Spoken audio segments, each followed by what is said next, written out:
Hey, podcast listeners, on today's episode of the Advice First podcast, we sit down with Mike and Jen from Michael Anthony Photography. Now, Mike and Jen are not just any average photographers. They run a wedding specialty photography business, creating some amazing images that you will be sure to want to see. And we dive into what it's been like running a business that specializes in weddings in the year that is 2020, dealing with COVID-19, all of these fun things. If you're not aware, all of these dates are getting pushed back, delayed.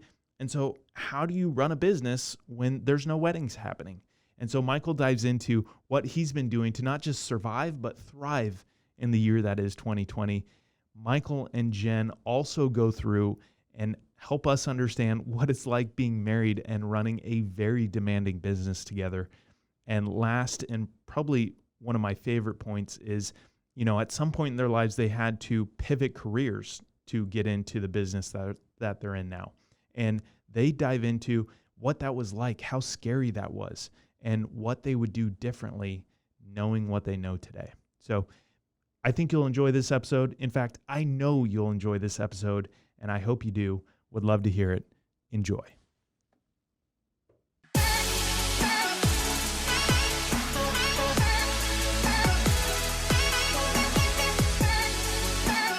Welcome to the Advice First podcast. Michael and Jen Anthony, thank you for, is your last name Anthony? It's my middle name, but I love that you called her Anthony. That's great, yeah. What's your last name? Louisi. Louisi? Mm-hmm.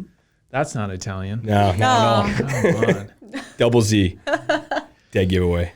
Michael and Jen Louisi, thank you for joining us on the Advice First podcast. Thanks for having us. Thank you. So excited for this. So if at any point Jen starts to take over the conversation, she's pretty outgoing. She might just run with it. So yeah, I'll just stay in the back and let her go with it. I mean, it's her show anyway. She's got it. Exactly. We knew that. To hide under the table. And so the reason I wanted Michael and Jen here is because they are photographers. They are wedding photographers, and not just your average, ordinary photographers. They make things look stunning. When I say stunning, like they brought me up to like a 6. They made my wife a 12, and I don't know how they did it. I've never seen Photoshop work that well, so there's some secret to the trade.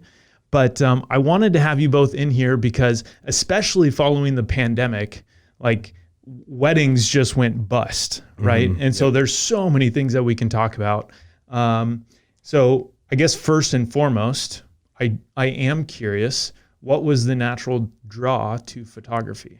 It was kind of an unnatural path. So, I used to be a police officer before I did wedding photography, and I bought a camera to take photos of my niece and nephew, and it just ended up working out to the point where people were hiring us and they started calling about their weddings, found a natural draw to wedding photography, and that's how we got into it. And ever since then, for a little while, we did both jobs. So we were seeing the best days of people's lives on the weekend, and I would see the worst days of people's lives during the week. And one day, my sergeant came to me and he said, "Hey, starting next week, you're not going to have weekends off anymore." And we had, I think, 10 weddings the following month. So I had to leave that career and throw myself into this full time. So that's kind of how we got started with it. That's when you jumped ship? Mm-hmm. Yep. Yeah. Oh my gosh. Yeah. And Jen, you were a nurse, right? Yes. So you're very, very traditional cop nurse. That was supposed to be our life. Very traditional life. Wow. How long had you both been in your careers, like up to that point? I was just 6 months, but I was still in nursing school when he left his job. So we were, what are we going to do for income if this doesn't work out? Because I'm still in school, but he made it work. Yeah, I was about 5 years in when I left, but we had been doing the photo business for about 3 years, and it was just kind of like, I had gotten permission from them to get a year leave of absence. So that security was kind of what I needed to make that decision to try. Definitely. Thankfully it worked out. And, today I'm happy I left that career. And how long had you been married up to that point? We were married for 2 years when I left. Yeah, almost, or just over 2 years. And, we had been together though for about 6. Wow. that brings up like another just kind of out of left field topic of you're married, you run a phenomenal business together, and then you go home together, and I mean, there's couples that have been quarantined and have not made it through the last 6 months. So tell me a little bit about that. How's the relationship work with running the same business and always being around each other? You know, it's funny because if I were to tell you we never argued, that would be crazy. I'm Italian and she's Salvadorian. So like we argue over like the temperature of the coffee in the morning. Yes, it's so true. But it's funny because it just works, right? And we wake up together, we go to work together, we come home together. And I know for some people that sounds crazy, like they probably couldn't imagine it. I feel that I couldn't imagine it any other way. And hopefully Jen feels like that too. I've never asked her. It's weird when you're not like, I'll ask him to go to the grocery store with me because I'm so used to having him there. And he's like, why can't you go by yourself? I'm like, I don't want to go by myself. Or to the gym. I'm like, come on, go with me. He's like, just go spend an hour without me. I'm like, I don't want to.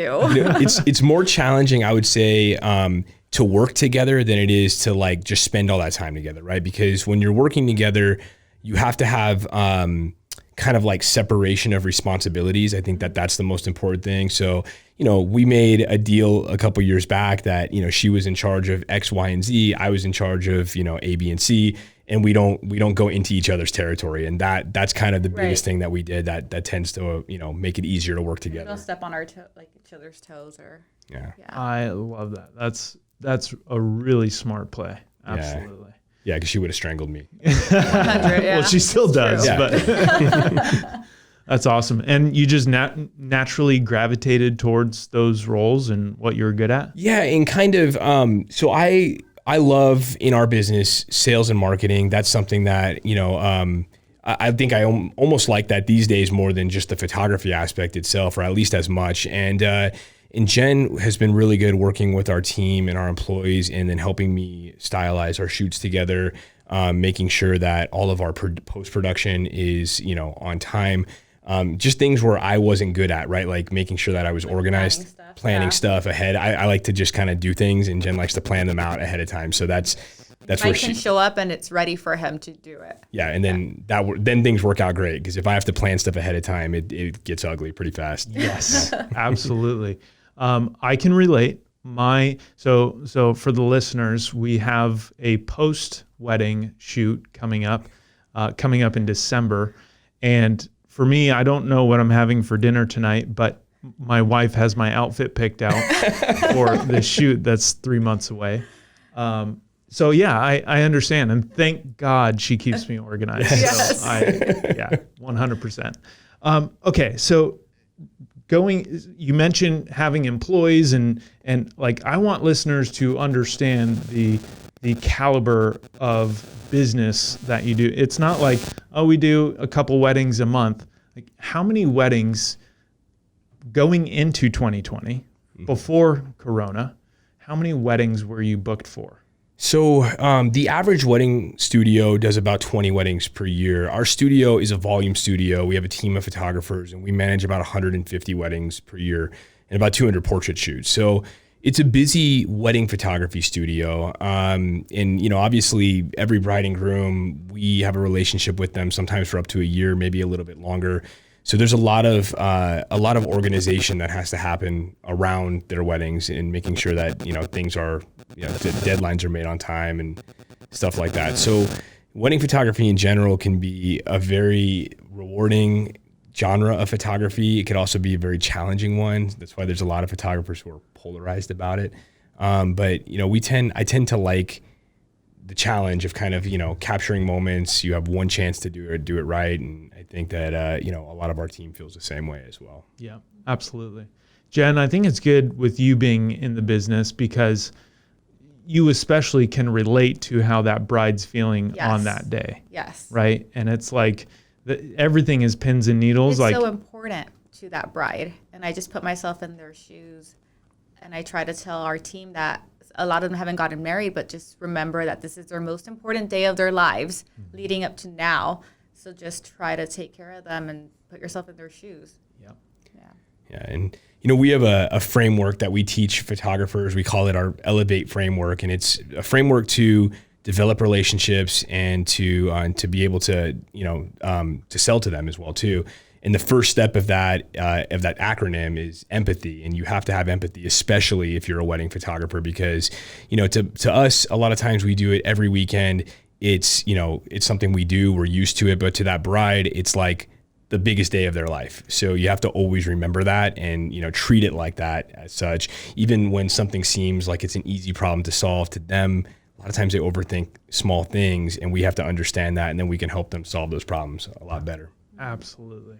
And you said 150 wedding shoots, 150-ish for this year. You do know there's only 52 Saturdays in a year. Yeah. We have multiple weddings on a weekend. Yeah, we have a a team of photographers. We couldn't do it all ourselves. No way. There'll be maybe 4 weddings on a Saturday or 5. Yeah, sometimes up to 6. Try to limit it. Wow. How'd you find your photographers for that? Is that through a lot of your training? Yeah. In the very beginning, it was a lot harder. We had to go find people, and we had to make sure they were the right fit, and then we had to train them in our own style. And over time, as I started educating photographers, more of them kind of came and found us. And we put them all through like a structured training plan to make sure that they can deliver the results prior to putting them out there on weddings on their own. But nowadays, that process of training them through trial and error, we found things that worked and things that don't, and we have it down a lot better. That was definitely the most challenging part of building our business, the model that we have right now. Absolutely. Yeah. Did you think when you made the decision to be a photographer that you'd be running a team at this scale? Definitely not. It's not a common thing in our industry. And, it was just, I love photography, but I love business as well. And we have to look at our wedding dates like inventory, and it kept coming around to the point where people would inquire, and we would have to keep telling them no and keep telling them no. And then one day I was telling Jen, I was just like, it's not a sustainable business if we can't scale it, So we had to figure out a way to do that, but still maintain the quality. And it took about 2 to 3 years to figure out this model, to get it to work. And we had some parts of our business where we did this wrong, and we hired the wrong people, and they quit on us in the middle of a wedding season, and we had to have that conversation with brides, and we learned the wrong way to do this, the hard way, I guess you would say. And, we were able to rebuild our business model the correct way, and now it just kind of flows good, and it's really all surrounded, it's all centered around people, should I say. Having the right people be a part of your business is the most important part. Completely agree with that. Living that. How do you train? Like, have you systematized that kind of onboarding to get everyone up to speed with? Yeah. So what we've done up until this year is we had a series of workshops and a series of test shoots that they would have to go through in order to hit certain markers of quality. And what we've started this year is we've started making that process digital. And it's a training system that we are still testing right now, because the digital version of it, I want to be able to scale it a lot larger. And without having one-on-one, intervention, there are things that we have to change, right? So one of the things that we're doing is after they go through and they complete all the markers of the training system, they're going to go out and do test shoots, and we're doing virtual reviews of their test shoots through Loom or Zoom or something like that.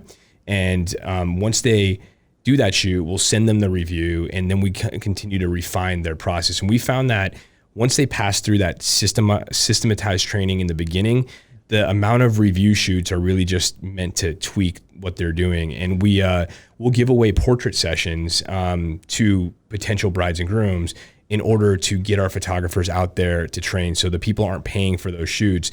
They buy the photos if they like them, which most of the time they do. But if they don't like them, they don't have to buy anything. And it's just kind of a win-win for us, because we get to train our staff, and for them as well at the same time, because they get photos. So even our lead photographers that we have now, we still continue to train them. So he'll still go over their sessions, and he'll let them know what they could have done better, what they did good, just about every month, just to keep it going. Yeah. And, I would say during this time, because most of our weddings have been rescheduled for this year, we've spent this entire year revamping processes in our business to kind of refine things and make them just work a little bit better. And that's been kind of the blessing of this whole craziness, which has been, overall terrible for our industry, Absolutely. yeah, I mean, anyone hosting events right now and catering to that event nature it's reality. I mean, there's not a lot of people making it through this. Yeah. How many weddings do you think you'll actually have had this year? So it's funny because we were looking at these numbers, and I think we had 154 originally scheduled before March when all this started, and we probably would have ended up with about 180 to 190. It was going to be our biggest year. It was going to be our biggest year. And we looked at the calendar, and there are 54 still left on the calendar, but just this week we had a series, and most of our weddings are in October. So we just had a series of reschedules this last week. So I don't think there will be, I know that we're doing 2 more weddings, 2 of the biggest weddings of our lives, actually, we're shooting next month. And you mean last month? We did one last month, right? That was the biggest. That was the You biggest. meant second biggest. Yeah. And Second hottest, maybe. definitely hottest day for sure. And we're doing 2 more, and I think that might be the only ones that we have left for the rest of the year. I don't know if anything else is going to happen, depending on what happens in the next couple of months. Yeah. So you are ending up around 50, like Probably, as of right now? well, we'll 60? probably be less. 50's on the calendar, but they're all going to get rescheduled. Oh, they're Happen. still on the calendar. Yeah. Got it. Yeah. Oh my gosh. So that's a 70% reduction in business, and all your inventory still sitting on the shelf. Yeah, and we try to empathize with our brides. So what we did for them, we didn't charge them anything to move their wedding date. So we allowed them to move everything they paid, and most people have. I mean, there's been very few actual cancellations, but they are moving to days in the future, and we're not able to service new brides on those days. So it is lost revenue or delayed. It's not really delayed. It is lost revenue. But, I feel like at the end of all this, we'll get through it in 2021, hopefully, or 2022. Things will kind of get back to normal. Yeah, absolutely. Yeah. What preparation has allowed you to weather a storm like that? Good business practices in the very beginning. So putting capital away was the most important thing that has got us through this, right? And they always say like save for a rainy day. I didn't expect it to be like a year-long storm. Yeah. I mean, it's been crazy. So thankfully, we've always been careful about putting capital away and, protecting it, despite the fact that our costs have gone up, obviously, to run our business, as they do for everybody year over year. But then, that, and then also, exploring new business strategies. That's been something that I think has been really important to us. This time has allowed us to focus on things that we've been talking about for a long time, but just have never done, right? So, the one asset that we gained out of all this was time, which some people will argue is the most important asset an entrepreneur can have, Yep, absolutely. And just because you have the time, like I know there's a lot of infrastructure that goes into some of those other channels. So you have to have the revenue to pour into that while you're watching everything else light up on fire. So it's like good on you for being prepared in that way. Thankfully, we were lucky, in that sense. It's not great. I mean, obviously this year will be, on the wedding side or on the service side will be a loss of revenue, but on the other avenues, the other business ventures that we've explored, we've actually done very well. So, it might not end up being such a bad year, and it could lay the foundation for successful businesses in the future, Yeah. So let's talk about those. I'm guessing that's where Elevate comes in, right? Yep. Are you willing to share the full acronym? Yeah. Or is this top secret? No, it's not. We've already kind He of forgot what it is. Yeah, he's putting me on the spot. So Elevate itself is a relationship framework, and our industry is a creative industry primarily. People, or should I say photographers, get into our industry and they spend way too much time learning about the craft, which is important. Like you have to do, but there's only so much you can learn to where it becomes a point of diminishing returns, right? Because if you don't put any effort into your business, you can't service your clients and you can't even practice and become a better photographer. So we made this business based on frameworks we were practicing in our own business. And our business is called Elevate Photography Education. And what that stands for is an acronym that we use for our sales and relationship framework. And the E is to build empathy or to understand where our clients are coming from or the people that we're servicing, right? we have to listen to their problems. That's a really important thing as well too. I feel like when it comes to sales, the most important part isn't talking. And I feel like the people that think it is are the ones who have the hardest time becoming good at sales, because sales is really about listening. It's about listening to what people's problems are and then proposing a solution to those problems. So that was the second part of that acronym. And the third part is to build on their emotion, right? If they have a product or a certain thing that you found out when you were listening that is important to them, our job is to be able to show them how we can solve that problem. And we build an emotional connection to our product by showing them how we can solve their problems. And we do that obviously by creating value in what we're selling. So for instance, if we're selling a wedding photography to a couple that is primarily focused on creating candid moments, we're now going to show them an album full of photojournalistic images. We're not going to show them an album that's full of portraits. You know what I'm saying? Because people have different needs. And for us, the way that our business is set up is we'll kind of shoot in accordance to what they want. I think it's, really important to do that. It's mind blowing when you think about it. Ask people what they want and then you give it to them and they'll pay for it. Absolutely. Absolutely. Yeah. If you're listening, it's it's important, and in order to do that, you have to develop trust. Trust is the most important part in sales, because obviously, and this is super obvious, but people don't think about it subconsciously. If you're not a trustworthy person, if you're sitting there pitching to somebody and trying to sell them something that they don't need, this is where people fail in sales, in my opinion. It's like if you were to go buy a car and, you tell them you only need the basic options, and they're trying to sell you the bells and whistles. Right. You don't need that. You've already told them that. So people are not going to trust you when it comes down to that. Right. So once you build trust, then you can educate them about what your offering is. And at the very end of it all, you go through your pricing. And if you've done everything else perfect, it should seem like a very good deal or a win-win for your client and for you at the same time. So that's our whole Elevate framework. We built that in our own business so that we can train our sales staff and our salespeople to be able to follow that and have success as well. And that was all learned through experience? Yeah. Were you reading business magazines? Yeah. Oh, I read a lot of business stuff, but I was a salesperson before I was a police officer. So my experience in sales goes back well beyond, when I was 16, 17 years old, I was in sales until I was about 23, and I got into police work. But I feel like that is the one aspect of our industry that is lacking, is the business education. And that's a void we wanted to help fill. Yeah. So the podcast is called Advice First. I feel like in many ways, that's exactly what you're doing for the professionals in your own industry, right? It's like, let's all become better, whether you benefit, there's going to be some that get as much as they can for free from you, but then there's going to be a lot that really buy in and adopt and then go help others. Absolutely. And that's a really important thing. I'm hoping it is kind of a viral idea, right? Like you can help other people, they can help other people, and it makes our industry better, because if photographers are out there charging an unsustainable amount to do a service, the whole industry will fail. A lot of photographers just don't think that they can get more for their work. They don't understand that what they offer is something that people want, so they'll price themselves really low. And I think just educating them on that really helps. The majority, and this isn't just our industry. There's a lot of industries that do this. True. In the creative industries, people, they use a competitive pricing, right? That's how they learn how to price their work. They'll take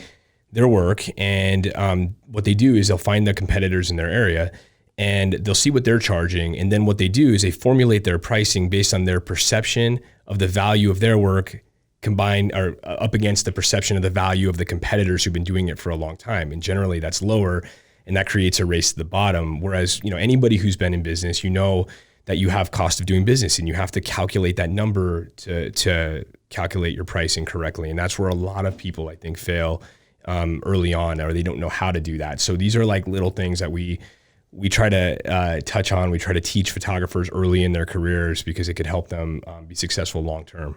Absolutely. I mean, I think that's the case for a majority of creatives, right? They thoroughly enjoy what they do, and they don't want to, rip people off, or, they just don't see the value in what they do or don't know how to sell it. Yeah. That's such a huge point. Like, you mentioned having reserves and making sure you're being financially responsible while you're building that business. Is that something you coach on as well?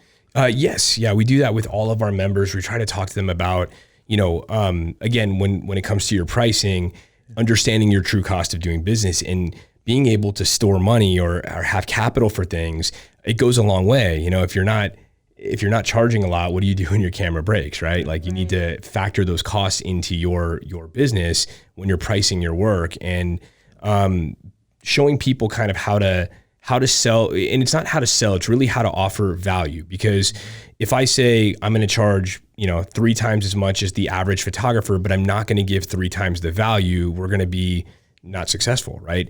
The only way to be successful in charging more is you have to offer more value. And that's where the products come in line, and that's where offering better services and more things is really, really important for people to understand. Absolutely. No, completely agree. I think differentiating yourself is such a huge piece of that puzzle, and that's something I know you both do really well. Like, talk about some of the unique kind of areas that you've gone and shot. I heard of one in the dunes where I don't know if you'll ever go back to the dunes, but we might. Yeah, I heard we might be going back to the dunes, right? I guess cameras don't like sand or something. That's I don't weird. think Michael likes sand. Yeah. But I mean, like, how do you create? What was the initial spark to be like, let's just do something crazy? It's funny actually. We're here in Santa Clarita, California, and we had a client back in 2015, right when we started our business, who walked into our studio and they said, "Hey, we're getting married in Italy, but we want to have a photographer for our local reception here." And I remember asking them, I'm like, "Hey guys, who's photographing your wedding in Italy?" And they said to me, "We're having a really hard time finding somebody. We can't find somebody who speaks the language or understands what we want." And I cut them off, and I'm like, "I'll do it. We'll photograph your wedding." And we ended up doing that one wedding in Italy, and it led to a lot of new destination weddings for us. And we photograph weddings now, I think 9 or 10 different countries. Before COVID, we did. And we've been all over the world. But what happens in our off time is when we do these travels, we try to set up some shoots in these areas, because we found that photographing in areas that are not common to the location that we're in now allows us to create a product that is different than what all of our competitors are doing. So, differentiating is very important, like you said, especially in an industry that's saturated. So if you're a real estate agent, if you're, in marketing, like these are all very saturated industries, and you have to find ways to do things differently if you want people to be attracted to what you're going to even be offering. So for us, we look at photographing in a faraway place like the dunes, right? At a bridal show, that becomes a conversation starter. It becomes the hook that brings people into our booth, and they might not be getting married at the dunes, but they want to learn a little more about what we're doing or how we got those photos. And it always starts the same way. They're like, "Hey, did you Photoshop them there?" And we're like, "No, we were there. We were actually there. We photographed it." And uphill both ways. Yeah. And, Yes. and I think that when it comes to marketing, that hook, that initial hook, is the most important thing, because if you can't stop people to talk to you, you never have the opportunity to show them the value you can provide. Yes, that is 100% true. So, Jen, where's on your list to visit? Where do you want to do a shoot? I want to go to Greece. I have not been to Greece yet. Africa. Where else? Where else have I said? Asia. Yes. I want to go to Bali. Yeah. You're just going to cover We the were globe. supposed to go. Why not but, yeah. Antarctica? It's cold. Why?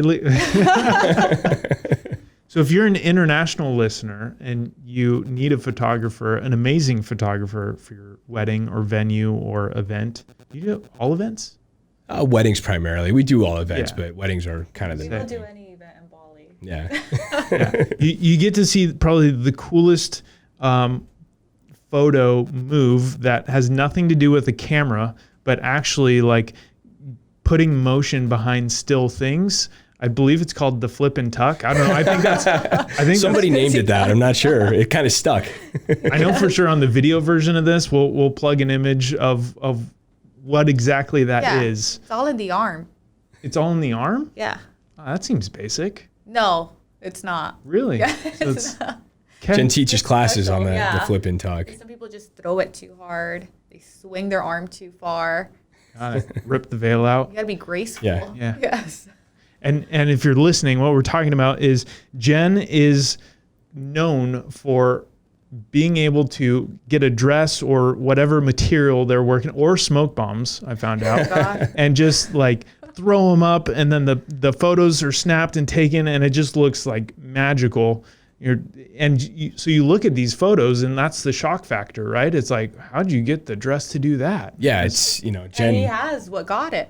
It's my secret weapon. Yeah. Exactly. The veil whisperer. I know. I might have to cut that out just so no one steals it. That's really good. So what are some goals that you have for the next couple of years? We want to take, and correct me if I'm wrong on this, but I think the education business, that side that we started this year, is something that we want to take to our next level, right? I mean, I feel like we have a good message, and so far we've been able to resonate and help a lot of people, and I'd like to do a lot more of that. So, we've got a very good wedding business. It runs very well now, even without a lot of input from us these days. But that other business is something that I think we can help a lot of people, and that's a reason why I think we really want to pursue it a little bit further over the next few years. Yeah. I love that. And what's it take to do that? A lot of work, a lot of hard work, a lot of hours, tweaking different ad messages, building frameworks, it's one thing to do something, and it's a very different thing to figure out a way to teach it to people to where they can be successful with the idea. Because what I've learned over, 5 years or so of teaching photographers is just that us being able to show them a business model or a technique or something doesn't always translate to their success. You have to find a way to teach it to people to where they understand a concept, and building frameworks, I feel, is a really good way to do that. And then helping them implement it, So what we've done in the last year, our Elevate business, is really focused on taking the in-person training we were doing and transition it to digital. And that becomes more of a challenge, like finding ways to teach people when you're not necessarily there to walk them through every step.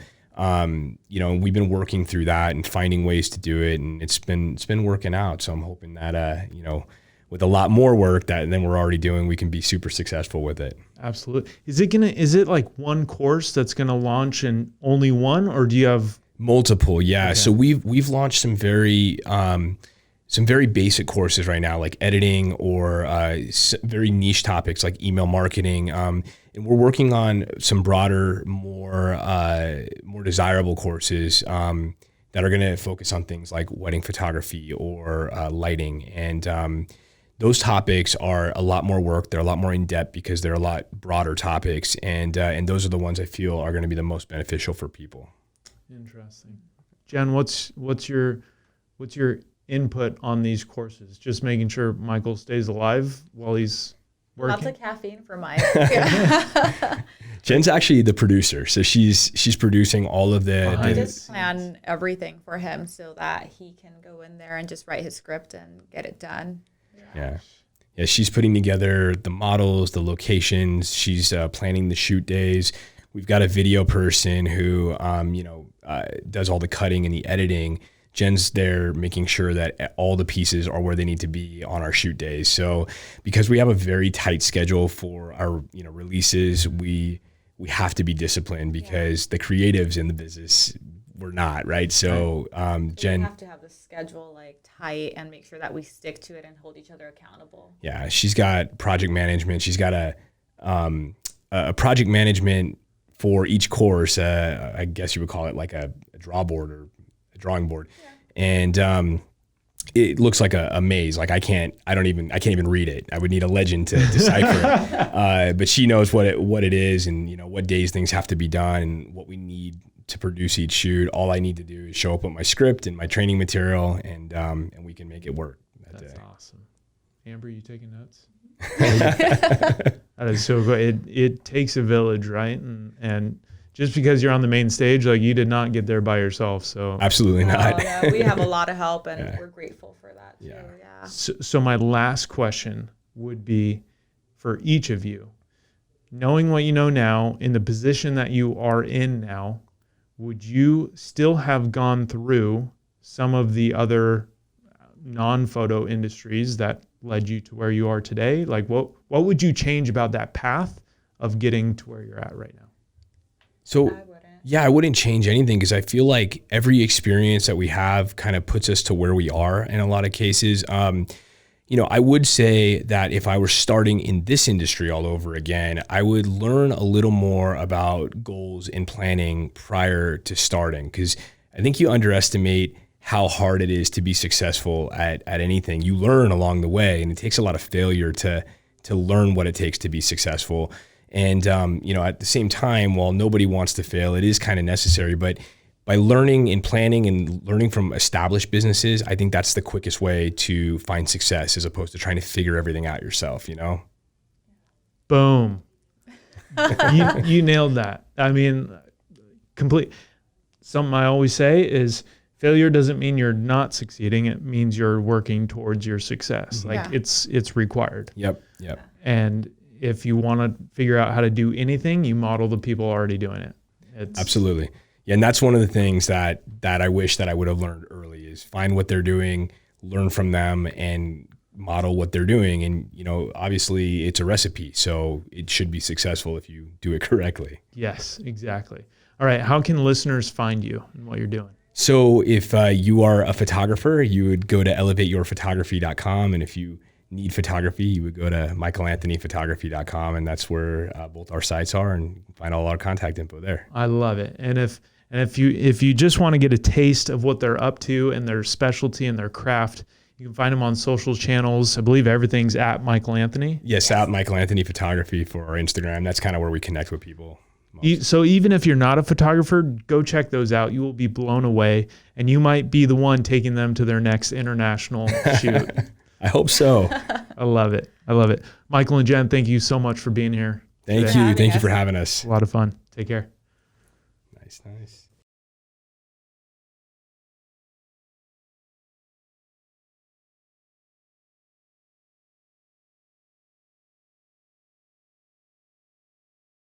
Securities and investment advisory services offered through Next Financial Group, Inc., member FINRA SIPC.